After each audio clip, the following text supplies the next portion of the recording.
Mr. Phileas Fogg lived in 1872 at number 7, Savile Row, Burlington Gardens, the house in which Sheridan died in 1814. He was one of the most noticeable members of the Reform Club, though he seemed always to avoid attracting attention. An enigmatical personage, about whom little was known, except that he was a polished man of the world. People said that he resembled Byron, at least that his head was Byronic. But he was a bearded, tranquil Byron, who might live on 1,000 years without growing old.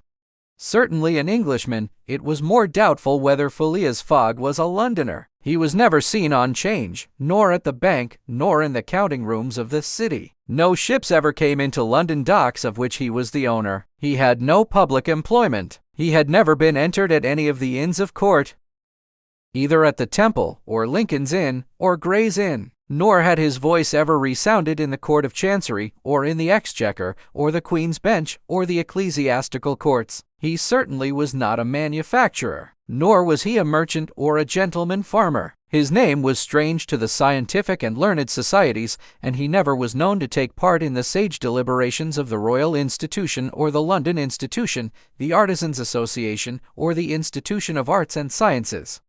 He belonged, in fact, to none of the numerous societies which swarm in the English capital, from the Harmonic to that of the entomologists, founded mainly for the purpose of abolishing pernicious insects. Phileas Fogg was a member of the Reform, and that was all. The way in which he got admission to this exclusive club was simple enough. He was recommended by the Barings, with whom he had an open credit. His checks were regularly paid at sight from his account current, which was always flush. Was Phileas Fogg rich? Undoubtedly, but those who knew him best could not imagine how he had made his fortune, and Mr. Fogg was the last person to whom to apply for the information. He was not lavish, nor, on the contrary, avaricious, for whenever he knew that money was needed for a noble, useful, or benevolent purpose, he supplied it quietly and sometimes anonymously. He was, in short, the least communicative of men. He talked very little, and seemed all the more mysterious for his taciturn manner. His daily habits were quite open to observation, but whatever he did was so exactly the same thing that he had always done before that the wits of the curious were fairly puzzled. Had he traveled? It was likely, for no one seemed to know the world more familiarly. There was no spot so secluded that he did not appear to have an intimate acquaintance with it. He often corrected, with a few clear words, the 1,000 conjectures advanced by members of the club as to lost and unheard of travelers, pointing out the true probabilities, and seeming as if gifted with a sort of second sight, so often did events justify his predictions. He must have traveled everywhere, at least in the spirit. It was at least certain that Phileas Fogg had not absented himself from London for many years. Those who were honored by a better acquaintance with him than the rest declared that nobody could pretend to have ever seen him anywhere else. His sole pastimes were reading the papers and playing whist. He often won at this game, which, as a silent one, harmonized with his nature. But his winnings never went into his purse, being reserved as a fund for his charities. Mr. Fogg played, not to win, but for the sake of playing. The game was in his eyes a contest, a struggle with a difficulty, yet a motionless, unwearying struggle, congenial to his tastes. Phileas Fogg was not known to have either wife or children, which may happen to the most honest people, either relatives or near friends, which is certainly more unusual. He lived alone in his house in Savile Row, whither none penetrated. A single domestic sufficed to serve him. He breakfasted and dined at the club at hours mathematically fixed. In the same room, at the same table, never taking his meals with other members, much less bringing a guest with him, and went home at exactly midnight, only to retire at once to bed. He never used the cozy chambers which the Reform provides for its favored members.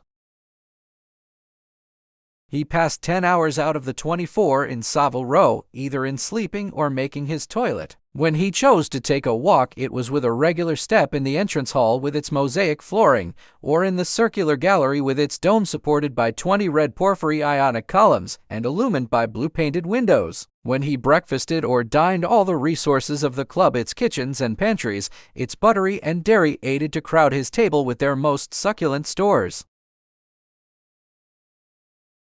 He was served by the gravest waiters, in dress coats and shoes with swanskin soles, who proffered the viands in special porcelain, and on the finest linen. Club decanters of a lost mold contained his sherry, his port, and his cinnamon-spiced claret, while his beverages were refreshingly cooled with ice brought at great cost from the American lakes. If to live in this style is to be eccentric, it must be confessed that there is something good in eccentricity. The mansion in Savile Row, though not sumptuous, was exceedingly comfortable. The habits of its occupant were such as to demand but little from the sole domestic, but Phileas Fogg required him to be almost superhumanly prompt and regular. On this very 2nd of October he had dismissed James Forster because that luckless youth had brought him shaving water at 84 degrees Fahrenheit instead of 86, and he was awaiting his successor, who was due at the house between 11 and half past.